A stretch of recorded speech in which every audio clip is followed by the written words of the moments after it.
Movie की शुरुआत होती है महाकाल शिव जी के मंदिर से और ये रहा कांतिलाल मुदित जो कि महाकाल का भक्त है। वो कोई भी काम करने से पहले शिव जी को जरूर प्रणाम करता है। उसका एक छोटा दुकान है जहाँ पर वो पूजा का सामान बेचता है और उसका परम मित्र रवि उस दुकान को संभालता है और वो बोलता है कांति भाव ये बैग कोई छोड़ के गया है। कांति तब बोलता है उसको दुकान में रख दो, मैं जाते टाइम घर ले जाऊंगा। फिर कांति घर पहुंच के शांति से बोलता है अरे थोड़ा पानी पिला दो और पूछता है विवेक कहाँ है। शांति बोलती है विवेक राकेश के घर पढ़ने के लिए गया है, वो रात को उधर ही रुकेगा। फिर कांति उसकी बेटी नंदिनी को बुला के बोलता है बेटा ये बैग कोई दुकान में ही छोड़ के चला गया था, तू ये बैग अलमारी के ऊपर रख दे। फिर अगले दिन कांति जब पूजा के दर्शनार्थी को समझा रहा था तभी उसके पास हॉस्पिटल से कॉल आता है और वो भागा भागा हॉस्पिटल पहुंचता है। विवेक को डॉक्टर ने एडमिट रखा है और कविता बोलती है डॉक्टर ने बोला सिर्फ आप ही से ही बात करेगा, आप जाके ही बात करो। फिर वो डॉक्टर से मिलता है, डॉक्टर उसे समझाता है ये थोड़ा गंभीर मामला है, इतना भी गंभीर नहीं, मतलब आपका बेटा जवान हो चुका है। वो जोश जोश में ये लिंग को बड़ा करने के लिए 3 बार ले लिए थे। ये वाइग्रा की गोली है, इससे लिंग बड़ा हो जाता है। और फिर वो हस्तमैथुन करने लगा, फिर बेहोश हो गया। अब ये हॉस्पिटल में। डॉक्टर बोलते हैं अपने बेटे से कॉन्वर्सेशन करो, उससे अच्छे से बात करो, उससे एक दोस्त की तरह मिलो, तभी वो खुल के तुमको सारी बात बताएगा। फिर कांजी उसके पत्नी और उसकी बेटी को घर जाने को बोलता है और रात को विवेक को लेके घर आता है और विवेक को बोलता है अब तुम लेट जाओ, हम लोग सुबह बात करेंगे। फिर वो अगले दिन जाके राकेश से मिलता है और बताता है तू अगर मुझे सच्चाई नहीं बताएगा मैं तेरे पापा को बता दूंगा। राकेश तब बोलता है अंकल स्कूल में सालसा डांस की कंपटीशन थी, उधर विवेक और सोफी एक साथ पार्टनर होकर डांस कर रहे थे। टीचर भी बहुत खुश थे, पर इस बात से रोमेल खुश नहीं था। रोमेल सोफी का बॉयफ्रेंड था और अगले दिन विवेक ने देखा कि उसका पार्टनर चेंज हो चुका है। जब वो मैम से पूछा, मैम ने उसको बताया कि वो सोफी की मर्जी है। तो सोफी से जाके जब उसने पूछा, सोफी ने बताया it's none of your business. फिर बाथरूम में आके रोमेल उसके दोस्तों के साथ विवेक को चिढ़ाने लगा, ये बोल के कि तेरा बहुत छोटा है इसलिए तुझको कोई लड़की नहीं मिलती। सोफी आज मेरे साथ है इसके लिए मेरा साइज भी मैटर करता है, छोटा पप्पू बोल के उसको चिढ़ाने लगे। फिर विवेक मानो उस बात को दिल में लगा चुका था। घंटों तक वो इंटरनेट पे आर्टिकल पढ़ता था और स्केल से खुद का लिंग का मेजरमेंट करता था। इंटरनेट पे ये बोला गया था कि छोटे लिंग होने से वजह से आपका गर्लफ्रेंड छूट जाएगा, आपका गृहस्थ जीवन कभी अच्छा नहीं रहेगा। बहुत सारे लोग तो इसकी वजह से सुसाइड भी कर लेते हैं। ये सब कुछ देख के विवेक बहुत परेशान हो चुका था और आर्टिकल पे ये भी लिखा था अगर आप रोज हस्तमैथुन करते हो तो आपका लिंग धीरे धीरे बड़ा हो सकता है। बड़ा तो नहीं हुआ और विवेक और परेशान हो गया। फिर एक दिन हम स्कूल से लौट रहे थे, उधर एक आदमी कोई तो जड़ी बूटी बेच रहा था। वो दावा कर रहा था ये जड़ी बूटी लगाने से आपका लिंग बड़ा हो जाएगा। विवेक ने वो भी खरीद ली। एक ही जगह उसने 10 शीशियां खत्म कर दी पर कोई रिजल्ट नहीं आया। फिर वो एक बैनर देख के डॉक्टर के पास भी गए। वो कुछ लाइट से एक्सपेरिमेंट करते थे। विवेक को बोला गया ये लाइट अगर जलती है तो तुमको पता चल जाएगा कि तुम केपेबल नहीं हो। वो लाल लाइट जल जाती है और विवेक फिर डिप्रेशन में चला जाता है। फिर वो कुछ सीनियर दोस्तों से पता करके मेडिकल शॉप में जाके कुछ तो पिंक पिंक गोलियां ले आता है और एक की जगह वो 3-3 खा लेता है। फिर वो मास्टरबेट करके बेहोश हो जाता है। फिर कांति घर जाके विवेक से बोलता है बेटा हम मिडिल क्लास लोग हैं, मैंने उधारी लेके तुमको इतने बड़े इंग्लिश मीडियम स्कूल में दाखिला कराया, सोचा तुम पढ़ लिख जाओगे तो हमारा गरीबी भी थोड़ा कम होगा। और बेटा तुम ये सब कर रहे हो, छी छी छी, तुम मुझसे आज प्रॉमिस करोगे आज के बाद तुम ऐसा कभी नहीं करोगे। विवेक तब बोलता है पापा मनी मन मैंने बहुत सारे प्रॉमिसेस किए हैं पर ये मेरी आदत बन चुकी है। फिर कांति विवेक को स्कूल छोड़ने के लिए जाता है, तब उसको प्रिंसिपल साहब बुलाता है और विवेक का एक वीडियो दिखाता है। जब विवेक टॉयलेट में हस्तमैथुन कर रहा था, रोमेल और उसका फ्रेंड उसका वीडियो बना के इंटरनेट पे अपलोड कर देता है। तब स्कूल वाले और मंदिर के ट्रस्टी बोलते हैं ऐसा अश्लील काम आपका बेटा कैसे स्कूल में कर सकता है, स्कूल तो कभी इसको नहीं रखेगा और एक रस्टिकेट फॉर्म भी बनाएगा कि कोई भी स्कूल में आपके बेटे को एडमिशन ना मिले। और ये भी बोलता है कल से उसको स्कूल आने की जरूरत नहीं है। कांति विवेक से बोलता है बेटा घर में किसी को पता ना चले, पर वीडियो कहाँ रुकने वाला था, वो इंटरनेट पे अपलोड हो चुका था, मोहल्ले वालों को हर जगह पता चल चुका था। इस वीडियो की वजह से उसकी बहन नंदिनी और उसकी माँ कविता को बहुत सारी खरी खोटी बात हर जगह से सुनने को मिल रहा था और वो लोग बहुत ज्यादा रो रहे थे। और फिर गंगा घाट में कांति शिव जी से विनती करता है मैं आपका परम भक्त हूँ, मेरे बच्चों के साथ ऐसा क्यों हो रहा है, रास्ता दिखाए प्रभु। तब एक आकाशवाणी होता है और शिव जी के अवतार में उनका दूत गंगा जी के कोख से डुबकी लगा के उठते हैं और वो कांति के माथे पे गंगा जल झटकता है। फिर कांति रात को घर पहुंचता है और उसके पास थाने से फोन आता है और वो बोलते हैं अपने वकील को भी साथ ले आना। फिर हम पुलिस स्टेशन में महाकाल को देखते हैं, वो बोल रहे थे मेरे सामान अगर मुझे नहीं मिला तो मैं पूरा तांडव करूंगा, ये पूरा पुलिस स्टेशन भस्म कर दूंगा। और दूसरी तरफ रोमेल के पापा बोलते हैं आपके बेटे ने मेरे बेटे को आज गला पकड़ के मारने की कोशिश की, अटेम्प्ट टू मर्डर केस आज मैं इसके ऊपर डालूंगा। तब कांति पुलिस ऑफिसर से बोलता है सर मेरा बेटा बहुत सीधा है, बिना बात का वो कहीं पर भी नहीं उलझता। तब रोमेल के पापा बोलते हैं हाँ कितना सीधा है हमको पता है, सर आप ये वीडियो देखिए। तब कांति बोलता है सर ये वीडियो कहाँ से आ गया। तब पुलिस ऑफिसर जब वीडियो देखते हैं तब बोलते हैं हाँ कांति साहब मुझे पता चल गया आपका बेटा कितना सीधा साधा है। तब पुलिस ऑफिसर विवेक को बुलाता है। विवेक पहले तो बहुत ज्यादा हिचकिचाता है, पर जिसके ऊपर महाकाल का हाथ हो उसका क्या कोई बिगाड़ सकता है। महाकाल ने जब उसके हाथ पे हाथ रख दिया तब विवेक उनके सामने जाता है और कांति बोलता है इन लोगों से माफी मांगू। विवेक जब माफी नहीं मांगता तब कांति उसको जोर जोर से थप्पड़ मारता है। तब महाकाल बोलते हैं सत्य को कभी दबाया नहीं जाता, हर हर महादेव, ये बोल के वो उधर से चले जाते हैं। फिर रात को कांति और उनके परिवार उनके गाँव के घर जाने के लिए तैयार हो रहे थे और बाथरूम में विवेक पॉइजन पी रहा था। फिर वो वो लोग स्टेशन पहुंचते हैं और कांति को बैठने की जगह नहीं मिलता और वो एक बेंच में जाके जब देखता है कोई सोया हुआ है, उसका चद्दर जब हटाता है उधर और कोई नहीं साक्षात महाकाल थे।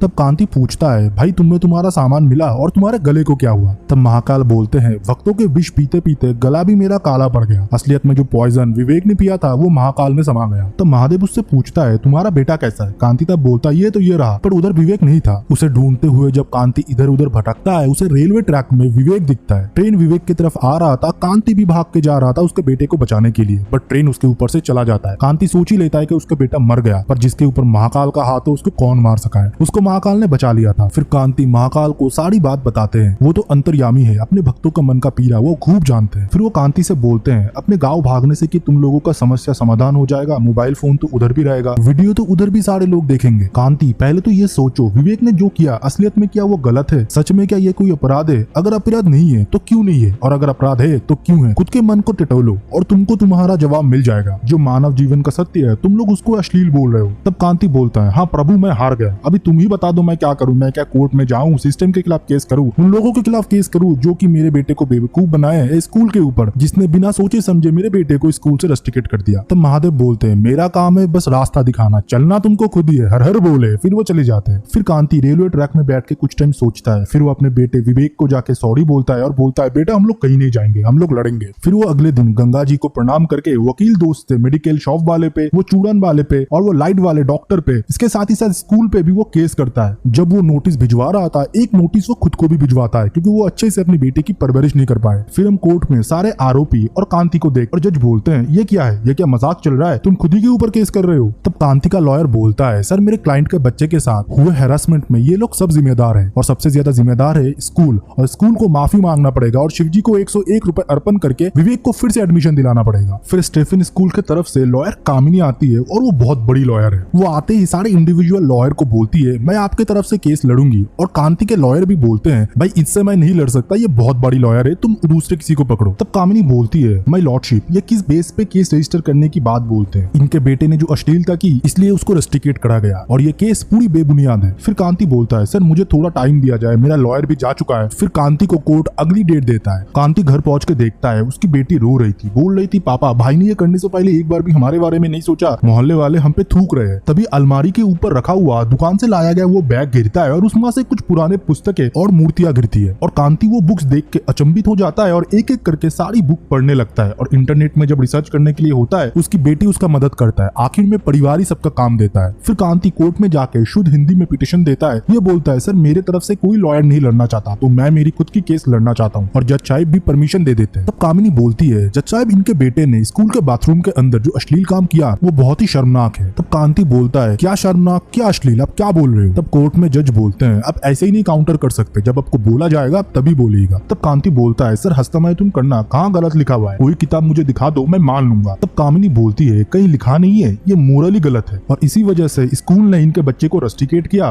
और ये गुस्सा अब स्कूल पे निकाल रहे हैं अपने बच्चे को इनोसेंट प्रूफ करने के लिए। तब कांति बोलते हैं सर ये गलत बोल रही है, असलियत में मेरे बेटे ने जो भी किया वो अज्ञानता, जिज्ञासा और बहकावे में किया। अगर स्कूल वाले ऐसी शिक्षा अपने स्कूल में ही दे देते तो मेरे बेटे का ना ये वीडियो बनता, ना ये लोग मेरे बेटे का फायदा उठा पाते। तो ये स्कूल की गलती है, उन्होंने पढ़ाई तो बहुत कराया पर सेक्सुअल एजुकेशन नहीं दी। तब कामिनी बोलती है ये कोई भी स्कूल नहीं सिखाता, ऐसा कोई सिलेबस ही नहीं है जहाँ पर सेक्सुअल एजुकेशन सिखाया जाए। तभी कांति अपने बैग से पंचतंत्र की एक किताब निकालता है जो कि बहुत पुरानी है, जहाँ पर इंडियन हिस्ट्री लिखा गया है, जहाँ पर विज्ञान, धर्मशास्त्र, इसके साथ साथ काम शास्त्र भी सिखाया गया है। तो जज साहब ये कैसे बोल सकती है कि कोई भी किताब में नहीं सिखाया गया? फिर कामा सूत्र और चरक संहिता की भी किताब वो दिखाते हैं जो भी बहुत बड़े बड़े ज्ञानी ने लिखे हैं, और वो बहुत सारे फोटोग्राफ भी दिखाते हैं जहाँ पर अजंता, पूरी जगन्नाथ, इसके साथ साथ बहुत सारे मंदिर के भी फोटो थे जिसके दीवारों पे कामा सूत्र से इंस्पायर हुए बहुत सारे नकाशे बनाए गए हैं। तब कामिनी बोलती है ये सब बेफजूल की चीज है, इसलिए स्कूल आपसे माफी नहीं मांगेगा। तब जज बोलता है वो तो मैं देखूंगा ना, और वो कांति से बोलते हैं आपके बात पे दम है, हम आपके केस रजिस्टर करते हैं। फिर अगले दिन मंदिर के पुजारी आके परिवार को सुनाता है कि ऐसे परिवार से मंदिर का कोई रिश्ता नहीं, और फिर कोर्ट में जज सेल्फी ले रहा है क्योंकि कोर्ट में इतने लोग इससे पहले उसने नहीं देखा। ये सीन बहुत ज्यादा फनी था, कोई तो बस एंटरटेनमेंट के लिए आ गया था। फिर कामिनी कांति से बोलता है अगर तुम सेक्स के बारे में खुल्लम खुल्ला बात करना चाहते हो तो मैं विवेक को बुलाना चाहूंगा। फिर विवेक को कटघरे में खड़े करके कामिनी पूछती है तुमने जो स्कूल के बाथरूम में किया तुम्हारे नजर में क्या वो सही था? तुमने स्कूल के बाथरूम में जो भी किया तुम बोल के बता सकते हो। और कामिनी जब और ज्यादा जोर देता है विवेक तब कटघरे से भाग जाता है। फिर रात को जब घर में सब लोग सो रहे थे बाहर से कोई वो शिव जी का गाना गा रहा था। बाहर जाके कांति देखता है उधर और कोई नहीं, साक्षात महादेव थे। पर कांति मूर्ख को क्या पता था कि वो साक्षात शिव जी से बात कर रहा है। तब शिव जी कांति से बोलता है, कांति परेशान मत हो, जो सुनने में अच्छा लगे वही बोलो, शर्म मत करो, जो बात पूरी दुनिया को पता है वो खुल के सबके सामने बताओ, तुम्हारे समस्या का समाधान हो जाएगा, हर हर महादेव। और ये बोल के वो चला जाता है। फिर अगले दिन जब कामिनी तमाशा करने के लिए कोर्ट में उसकी बेटी और पत्नी को बुलाती है, तब कविता और नंदिनी मानो पानी की तरह सब बात बोल रहे थे। नंदिनी बोलती है, मास्टरबेशन ये तो नॉर्मल है, सब लोग करते हैं। और कविता बोलती है, बच्चे होने के टाइम तो सब लोगों ने किया होगा, जज साहब आपने नहीं किया, इसमें शर्म किस बात की। तब कामिनी बोलती है, आपकी फैमिली तो बहुत मॉडर्न है, घर से आपने सिखा के लाया है ना, चलो ये भी ठीक है जज साहब, अब मैं एक सेक्स वर्कर को बुलाना चाहता हूँ जिसका बच्चा ये स्कूल में पढ़ता है, पर हम लोग कभी भी उन पे कोई दबाव नहीं बनाए, पर ऐसे अश्लीलता को कभी भी हम एंटरटेन नहीं करेंगे, इसलिए विवेक को रस्टिकेट करा गया। तब कांति पूछती है, सर मैं इनसे कुछ पूछ लूं। जज साहब के परमिशन के बाद वो पूछती है, आपको ये काम किसने सिखाया। तब वो सेक्स वर्कर बोलती है, मुझे मेरे बहन ने सिखाया, और उनको मे भी उनके बहन ने सिखाया होगा। वो बोलती है हाँ, और दो मूर्तियां दिखा के बोलता है, आपको ऐसे सेक्सुअल पोजेस आते हैं। वो सेक्स वर्कर बोलता है, हाँ मुझे आते हैं, ये सब मुझे सिखाया गया है। तब कांति बोलता है, आप जिनके साथ सेक्स करते हो आपको क्या मजा आता है। तब वो सेक्स वर्कर फ्रस्ट्रेट होकर बोलती है, मुझे मजा नहीं आता सर, सारे मर्द इधर फ्रस्ट्रेट होकर आते हैं, कोई आता है शरीर की भूख मिटाने के लिए, कोई आके मारता पीटता है और कोई आके रोता है, उनको पता ही नहीं कि एक लड़की कैसे खुश होती है, कैसे उनके साथ म्यूचुअली संभोग किया जाए। तब कांति बोलता है, आप क्या चाहेंगे आपका बच्चा भी ऐसे ही बने, वो भी किसी लड़की के साथ सामूहिक संबंध ना बना पाए, उसके मन को ना पढ़ पाए, वो सब तो उसको आप नहीं सिखा सकते ना, उसको कौन सिखाएगा, उसको स्कूल सिखाएगा। उस बात पे सेक्स वर्कर एग्री करता है। तब कांति बोलता है, point to be noted milord, और अगर जज साहब मेरे बेटे को भी ऐसा समझाया गया होता तो आज ये दिन नहीं आता। फिर कांति जड़ी बूटी वाले को, वो बल्ब वाले डॉक्टर को और मेडिकल शॉप वाले को बुलाते हैं और सब लोग ढोंगी निकलते हैं और वो लोग खुद एग्री करते हैं, कोई भी पिल कोई भी चूड़न खाने से आपके लिंग बड़ा नहीं हो सकता, हम लोग बस लोगों को झूठी आशा बेचते हैं। फिर कांति स्कूल का किताब दिखा के बोलता है, सर देखिए मेंढकों का रिप्रोडक्शन, इसके साथ साथ एक गाय एक बछड़े को दूध पिला रही है, ऐसी फोटोज भी इधर है, पर इनको जो पढ़ रहे हैं वो इंसान है, तो इंसानों का किधर है। तब कामिनी बोलती है, ये सब पॉसिबल नहीं है, बोलना जितना आसान है इंप्लीमेंट करना उतना ही मुश्किल। ये बार बार ये कोशिश कर रहे हैं कि स्कूल की सारी गलतियां है, इनके बेटे को फिर से एडमिशन दिया जाए और स्कूल गिल्टी फील करे। फिर कांति मंदिर जाके माथा टेकता है और महाकाल उसको साक्षात दर्शन देके बोलते हैं, तुम हमारे भक्त हो, इतना चिंता मत करो, ये लो कचौड़ी खाओ और पेपर को अच्छे से पढ़ना। कचौड़ी खाते टाइम कांति को पेपर में कुछ कोटेशन दिखता है। फिर कांति कुछ पेपर के शॉप में जाके पुराना पेपर रद्दी वगैरह खरीदता है और सारी तैयारी के साथ नेक्स्ट दिन कोर्ट पहुंचता है। फिर कांति बोलता है, सर ये एक बायोलॉजी का टेम्पलेट है जो कि मुझे बायोलॉजी क्लास से मिला है, इधर सब कुछ है, पर सर हमारा गुप्त अंग का कोई फोटो नहीं है। तब कामिनी बोलती है, इसलिए नहीं है क्योंकि उनको गुप्त अंग बोला जाता है। तब कांति बोलता है, ऐसा किसने बोला, हमने ही ना, अगर मानो हम हमारे पैर को ही गुप्त अंग बना देते तो क्या तुम पैर ही छुपा देते।